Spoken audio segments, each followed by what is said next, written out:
उत्तर प्रदेश में 10 सीटों पर उपचुनाव होने वाले हैं और ये उपचुनाव सामान्य उपचुनाव की तरह नहीं होने जा रहे। पहले ये माना जा रहा था कि इन उपचुनावों को और किसी भी उपचुनाव को सत्ता का चुनाव माना जाता है, यानी जिसकी सत्ता है वो उपचुनाव जीत लेगा।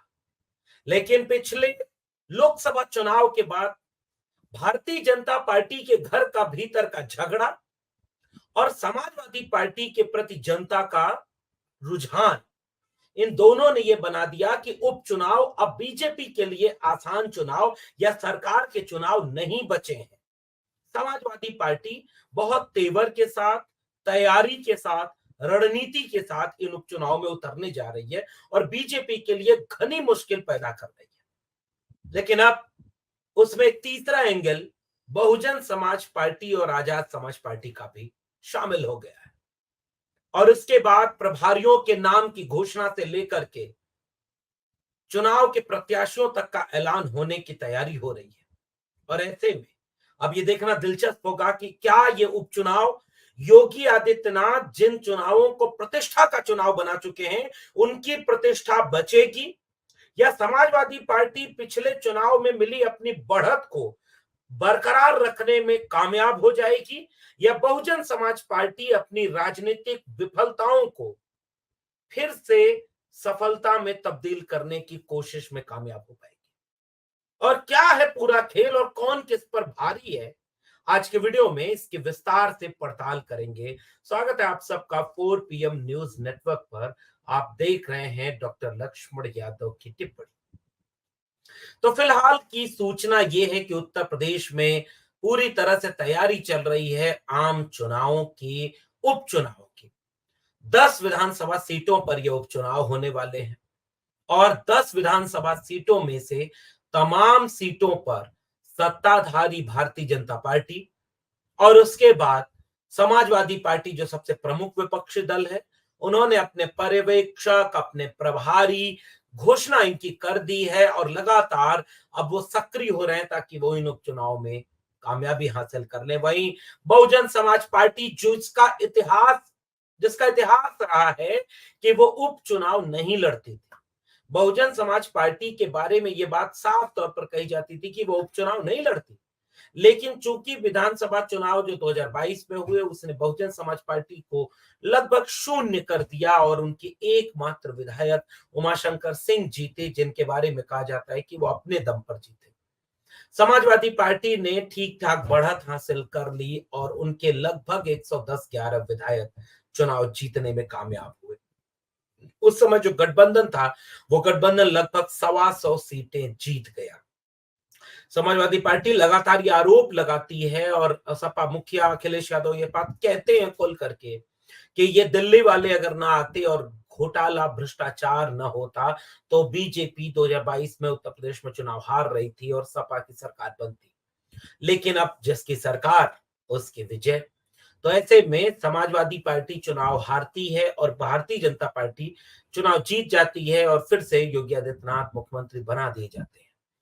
2017 में जब केशव प्रसाद मौर्य बीजेपी उत्तर प्रदेश के प्रदेश अध्यक्ष हुआ करते थे, पिछड़े चेहरे को बीजेपी ने आगे किया था और पिछड़े समुदाय के बीच एक दुष्प्रचार और झूठ किया था प्रचार कि उत्तर प्रदेश में सारा हक यादवों ने ले लिया है, 86 में 56 एसडीएम यादव हो गए और तमाम अति पिछड़ी जातियों और गैर यादव ओबीसी समुदायों को नाराज किया, साजिश के तहत बरगलाया गया और उन्हें भारतीय जनता पार्टी के साथ वोट डालने में कामयाबी हासिल कराई गई, जिसके चेहरा बनकर उभरे थे केशव प्रसाद मौर्य।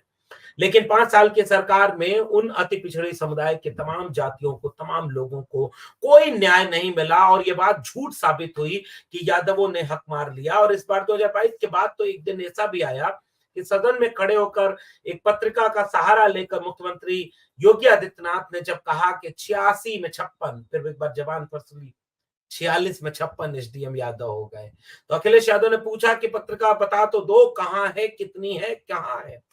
कोई सबूत तो दे दो। लेकिन ऐसा कोई सबूत देने में मुख्यमंत्री योगी आदित्यनाथ और उनकी सरकार कामयाब नहीं हो पाई। और रिपोर्ट बताती है, जैसे बसावन इंडिया एक पत्रिका है, उस पत्रिका ने बाकायदे शोध करके बताया और आंकड़े से ये साबित किया कि जितने एसडीएम यादव होने का दावा एक बार के चयन में किया था बीजेपी ने, उतने तो पूरे 5 साल अखिलेश यादव जब मुख्यमंत्री थे तो पूरे 5 साल उतने यादव एसडीएम नहीं। इस तरह से धीरे धीरे वो नाराजगी होती है, तमाम लोग पार्टी छोड़कर जाते हैं।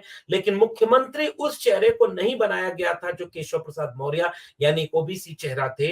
और 22 में फिर से वो विवाद सामने आता है, फिर वो मामला शटल नहीं होता है, मुख्यमंत्री योगी आदित्यनाथ फिर से मुख्यमंत्री बना दिए जाते हैं और 22 से 24 के बीच में बहुत कुछ होता है उत्तर प्रदेश की बीजेपी के घर के भीतर। झगड़ा इतना बढ़ता है कि लोगों का मानना यह है, और खुद बीजेपी ये बात मानती है, उनके विधायक बोल चुके, उनके सांसद बोल चुके कि उनके भीतर कोई सुनवाई नहीं और बीजेपी के अंतर कलह की वजह से नरेंद्र मोदी की सरकार अकेले पूर्ण बहुमत हासिल करके बीजेपी के साथ नहीं बन पाई, गठबंधन की सरकार बनी। और इसमें सबसे बड़ा योगदान योगी आदित्यनाथ का है। और ऐसे में बहुत झगड़ा भारी हो जाता है कि क्या मुख्यमंत्री योगी आदित्यनाथ को हटा दिया जाएगा, क्या उप मुख्यमंत्री केशव प्रसाद मौर्य जो 2017 से सीएम ऑन वेटिंग है, स्टूल पर बैठे हुए हैं, उनको मुख्यमंत्री बना दिया जाएगा। लेकिन फिर से उनको कुछ नहीं मिला। योगी आदित्यनाथ सुरक्षित अभी वहीं कुर्सी पर बैठे हैं और दोनों डिप्टी सीएम भी अपनी कुर्सी पर सुरक्षित बैठे हैं। और नाराजगी अचानक से शांत बताई इसलिए जा रही है क्योंकि इन 10 उपचुनावों में सबको टास्क दे दिया गया है कि जाओ और सब लोग चुनाव जितवा कर आओ, तब जाकर के इसका फैसला होगा कि कौन रहेगा और कौन जाएगा। इसलिए भारतीय जनता पार्टी के लिए ये चुनाव, भले ही भारतीय जनता पार्टी सरकार में है और उपचुनावों के लिए साफ तौर पर यह कहा जाता है कि उपचुनाव सरकार के चुनाव होते हैं, सरकार की मशीनरी होती है, सरकार के डीएमएसपी होते हैं, सरकार के चुनाव के पूरी प्रक्रिया होती है और इन उपचुनावों से सरकारों के बनने या बिगड़ने पर कोई असर नहीं होता है। इसलिए जनता भी इसी मूड में होती है कि उसी को विधायक चुन दिया जाए जो सरकार में है और ताकि हमारा काम हो सके। ऐसे कई तरह की धारणाएं उपचुनावों को लेकर बना दी गई। ये धारणा 2017 के बाद भी बनाई, 14 के बाद बनाई गई थी।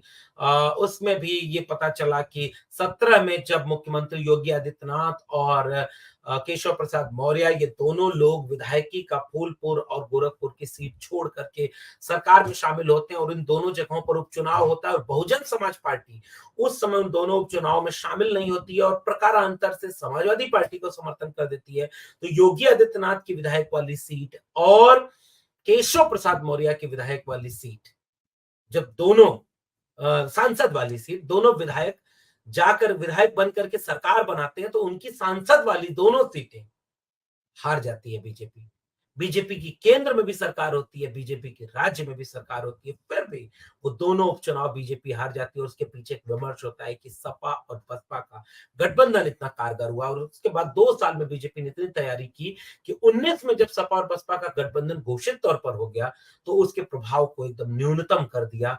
फिर भी 10 सीटें बहुजन समाज पार्टी जीती थी, 5 सीटें 14 में भी सपा के पास थी, 5 सीटें 19 में भी सपा के पास रह जाती हैं और सपा इस तरह से कोई फायदा नहीं हासिल कर पाती है। बावजूद इसके चुनाव के तुरंत बाद आदरणीय मायावती जी गठबंधन तोड़ लेती है, ये कहते हुए कि वोट ट्रांसफर नहीं हुआ। 14 में जो शून्य थी बसपा वो 19 में 10 होती है और 24 में फिर से शून्य हो जाती है। लेकिन इसलिए बसपा भी अब एक रणनीति बना रही है कि वो भी उपचुनाव लड़ेगी। और समाजवादी पार्टी ने जो कामयाबी हासिल की 2024 के चुनाव में, देश की तीसरी सबसे बड़ी पार्टी बन गई, उसका पीडीए ने कमाल कर दिया और यहां तक कि अयोध्या की सीट पर बीजेपी को हरा दिया। आज की तारीख में देश में सबसे मजबूत अगर कोई पॉलिटिकल लीडर बनकर के उभरा तो उसका नाम है अखिलेश यादव।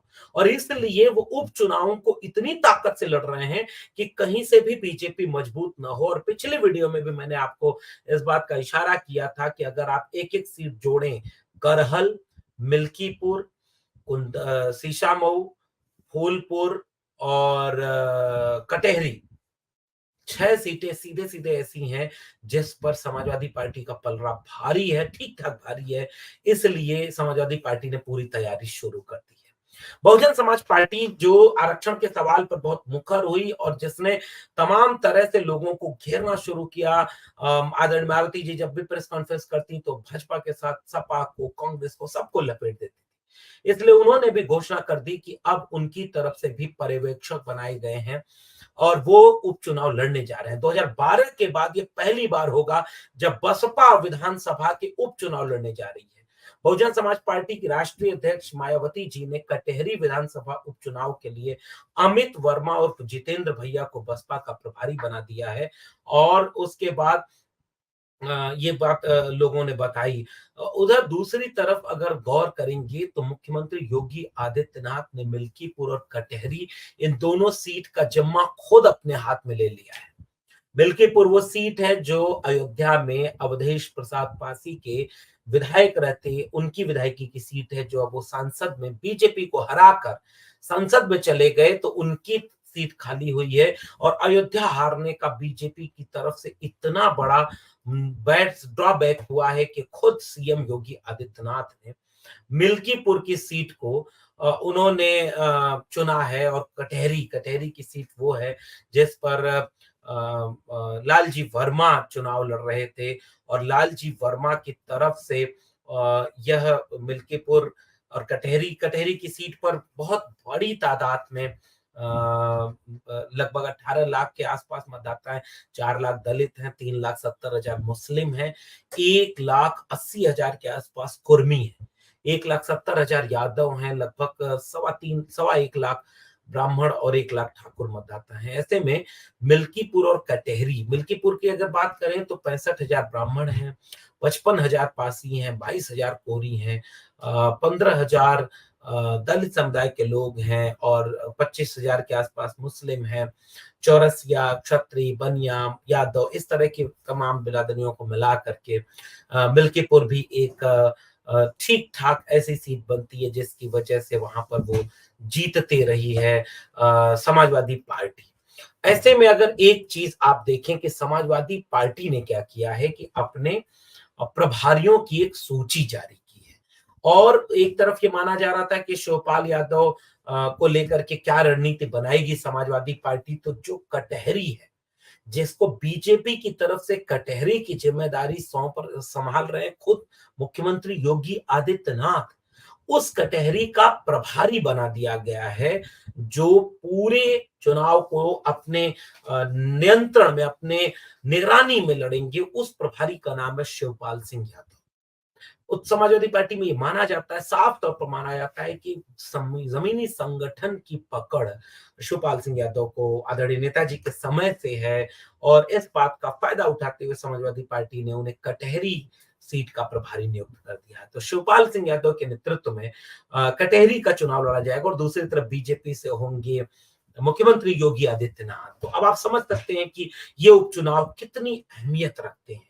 ये उपचुनाव सामान्य नहीं है, ना तो सपा के लिए, ना तो भाजपा के लिए। इवन बसपा भी इन उपचुनाव की अहमियत समझ रही है और ये बात भी समझ रही है कि 27 में विधानसभा सीटों पर अगर चुनाव होने हैं और अगर उपचुनाव में हम बढ़िया नहीं कर पाएंगे तो 27 में तो हम लड़ाई में ही कहीं नहीं रहेंगे। इसलिए बसपा भी 2012 के बाद पहली बार यानी तकरीबन 14 साल 12 साल बाद बसपा उपचुनाव लड़ने जा रही है। इसलिए उस उपचुनाव की अहमियत समझिए। तो एक तरफ से समाजवादी पार्टी ने शिवपाल सिंह यादव को कटेहरी का प्रभारी बना दिया है और वहीं दूसरी तरफ मिल्कीपुर जो अयोध्या फैजाबाद की सीट है वहां से खुद अवधेश प्रसाद जो विधायक रहे फिर सांसद बन गए, उनको भी प्रभारी बनाया गया और साथ में एक और प्रभारी लाल बिहारी यादव जो नेता प्रतिपक्ष हैं विधान परिषद में, आजमगढ़ के रहने वाले हैं, बनारस क्षेत्र से एमएलसी चुने गए और उनको भी मिल्कीपुर सीट पर प्रभारी बना दिया गया। अवधेश प्रसाद आज दुनिया में, केवल भारत में ही नहीं, दुनिया में सबसे चर्चित सांसदों में से एक बन गए क्योंकि अयोध्या उन्होंने बीजेपी को हरा दिया। ऐसे में अवधेश प्रसाद खुद मिल्कीपुर के प्रभारी हैं, लाल बिहारी यादव प्रभारी हैं और यही मिल्कीपुर है जिसके प्रभारी योगी आदित्यनाथ है। तो योगी आदित्यनाथ को घेरने के लिए अखिलेश यादव ने बहुत शानदार बिसात बिछाई है। मझवा की सीट पर वहां के सांसद वीरेंद्र सिंह को समाजवादी पार्टी ने प्रभारी बनाया है। करहल मैनपुरी से चंद्रदेव यादव उनको प्रभारी बनाया गया जो पूर्व मंत्री हैं। फूलपुर की सीट और सीसामऊ पर कानपुर से राजेंद्र कुमार विधायक उनको बनाया गया। फूलपुर की एक सीट ऐसी इंद्रजीत सरोज विधायक हैं समाजवादी पार्टी के। एक जमाने में बहुजन समाज पार्टी के नेता हुआ करते थे और बाद के दिनों में 2022 के चुनाव में वो समाजवादी पार्टी में आए और इंद्रजीत सरोज पासी बिरादरी के बड़े नेता हैं। मनोहर कांशी राम की राजनीतिक प्रयोगशाला के निकले हुए कुछ बड़े नेता, मिसाल के तौर पर रामचल राजभर, लालजी वर्मा, इंद्रजीत सरोज, आज की तारीख में ये सारे लोग समाजवादी पार्टी के साथ मजबूती से खड़े हैं और उस पार्टी को मजबूत कर रहे हैं। ऐसे में इंद्रजीत सरोज का नाम फूलपुर के प्रभारी के तौर पर जब बनाया गया, तो ये वही फूलपुर है जो सीट एक जमाने में खुद केशव प्रसाद मौर्य की सीट हुआ करती थी। केशव प्रसाद मौर्य बहुत कोशिश किए, बहुत ही दिल्ली लखनऊ करते रहे, लेकिन अंत में कुछ हुआ नहीं। पता नहीं किसके इशारे पर क्या कर रहे थे। लेकिन बाद के दिनों में तो खबर ये आने लगी कि मुख्यमंत्री को बदलवाने के लिए उप मुख्यमंत्री केशव प्रसाद मौर्य एड़ी चोटी का जोर लगाए हुए हैं और बाद में खबर आने लगी कि खुद उप मुख्यमंत्री केशव प्रसाद मौर्य को हटवा सकते हैं मुख्यमंत्री योगी आदित्यनाथ। तो उनकी खुद की स्थिति अभी स्पष्ट नहीं है कि वो कितने मजबूत हैं, कहाँ खड़े हैं। अखिलेश यादव भी उनको घेरने में कोई कसर नहीं बाकी रखते। उनका ट्वीट आपको याद होगा कि मानसून ऑफर 100 लाओ, सरकार बनाओ।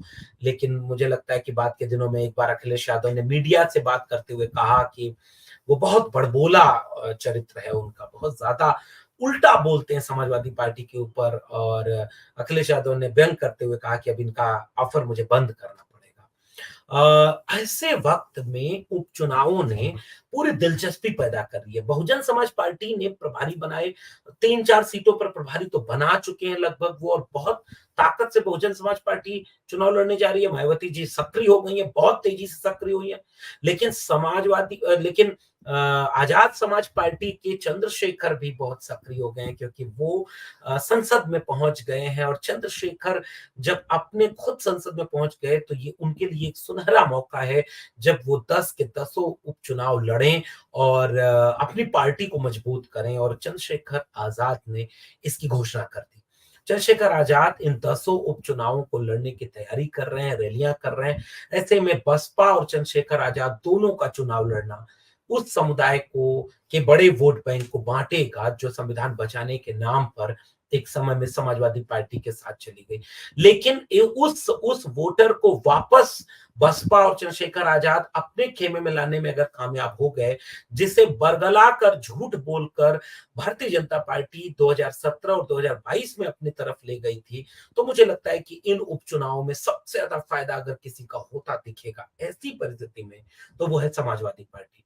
क्योंकि समाजवादी पार्टी प्रत्याशी उतारने के अपनी रणनीति और पीडीए की कूटनीति, इन दोनों के चलते आज की तारीख में सबसे भारी है। प्रत्याशियों के चयन को लेकर के अखिलेश यादव ने पिछले चुनाव में ही अपना लोहा मनवाया है, अपनी राजनीतिक कुशलता को लोगों के सामने जाहिर किया है। और अगर इसी तरह से, इसी पैटर्न पर सामाजिक समीकरणों को साधते हुए पीडीए की समाजवादी रणनीति पर कारगर होकर के अखिलेश यादव ने प्रत्याशी उतार दिए और इन प्रभारियों के साथ वो चुनाव मैदान में उतर गए, तो समाजवादी पार्टी इन सब पर भारी होगी। और बसपा, आजाद समाज पार्टी और भारतीय जनता पार्टी के बड़े ज्यादा भूमिका में इन चुनाव में सक्रिय होने का काबिल समाजवादी पार्टी को मिल सकता है। मनोवैज्ञानिक बढ़त लिए हुए आज की तारीख में समाजवादी पार्टी, उसके नेताओं में एक आत्मविश्वास है, सक्रियता है और एक जुनून है और पीडीए जैसी एक रणनीति है। इसलिए सबसे ज्यादा फेवर अगर किसी के पास जा रहा है तो वो समाजवादी पार्टी के ऊपर जा रहा है। ऐसे में अगर मुख्यमंत्री योगी आदित्यनाथ मिल्कीपुर और कटहरी की सीट नहीं जितवा पाते हैं, तो क्या वो मुख्यमंत्री ही नहीं रहेंगे? या फूलपुर की सीट जितवाने में नाकामयाब हो जाते हैं केशव प्रसाद मौर्य, और कहीं अगर सपा जीत गई फूलपुर, तो केशव प्रसाद मौर्य का क्या होगा? अगर फिर से मिल्कीपुर यानी अयोध्या वाली सीट बीजेपी हार गई, जिसके चांसेस ज्यादा दिख रहे हैं, क्योंकि अवधेश प्रसाद के बेटे को समाजवादी पार्टी टिकट देने का मन बना रही है। अवधेश प्रसाद पूरे देश ने, दुनिया में नाम उनका हो गया। उन्होंने जिस तरह से अयोध्या के मसलों को उठाया, पासी बिरादरी से आते हैं, पुराने समाजवादी नेता हैं, सबका लाभ मिलेगा। और यह लाभ इतना मिलेगा कि मुख्यमंत्री अभी चुनाव की घोषणा नहीं हुई और कई बैठकें अयोध्या में कर चुके हैं और खुद अयोध्या में पैर जमा चुके हैं। ऐसे में बारिश ने जितना अयोध्या में बीजेपी की किरकिरी की, चुनाव ने 2024 के चुनाव ने अयोध्या में जितनी बीजेपी किरकिरी की, क्या अवधेश प्रसाद के बेटे अगर उन्हें टिकट समाजवादी पार्टी देती है तब अखिलेश यादव की रणनीति के तहत क्या फिर से किरकिरी करेगी और जिसका सीधा असर मुख्यमंत्री की कुर्सी तक होने वाला है?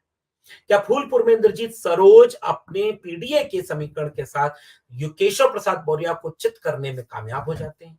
और क्या बसपा और चंद्रशेखर आजाद दोनों के लड़ने का लाभ समाजवादी पार्टी को मिलता है? इन सारे समीकरण पर तय करेगा कि उपचुनाव का अंतिम परिणाम क्या होता है। लेकिन इतना तो तय है कि उत्तर प्रदेश में होने वाले ये उपचुनाव अब सामान्य उपचुनाव की तरह कतई नहीं रह गए। ये 2027 के चुनाव के सेमीफाइनल की तरह देखे जा रहे हैं। इसलिए सबने अपनी ताकत झोंक दी है। देखना दिलचस्प होगा कि किसकी ताकत किस पर कितनी भारी पड़ती है। आपका क्या मानना है इस पर नीचे कमेंट बॉक्स में जरूर बताइएगा। फिर मिलेंगे किसी और विश्लेषण के लिए, तब तक के लिए बहुत बहुत धन्यवाद।